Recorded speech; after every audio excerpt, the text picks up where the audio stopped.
Jakom maduol mochung'ne kedo gi mibadhi e pacho ka EACC Dr. David Oginde olero ber mar tiyo kanyakla gi migepe duto e lwenje ma kedo gi mibadhi e pacho ka. Kanoloso e kinde nyasi ma jonon buge omenda ICPAC, Oginde nokwayo jo Kenya mondo bende obedi ong'ala manyime e thiro mibadhi. Weche ma bende ne osir kod jalup janon buge mag omenda piny owacho Fred Odhiambo.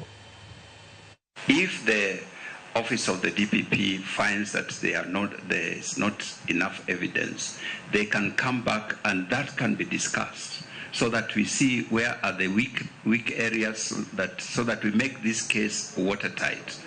The process is there, collaboration is there, and therefore a case should not go to court and then you say you withdraw it because there is lack of evidence, because you had looked at that case, you had identified any areas that were of weakness, and if there is lack of evidence, we can always go back and find out whether we can tighten the case, and normally that happens. We came up with a framework on implementing or rolling out citizen accountability audit, sometimes you call it social audit.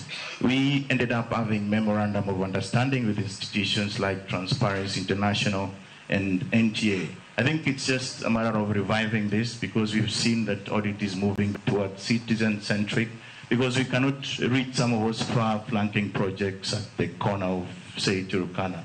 And we can only rely on technology one, like geosensing, or collaborating with the citizens so that we can actually get to audit for impact.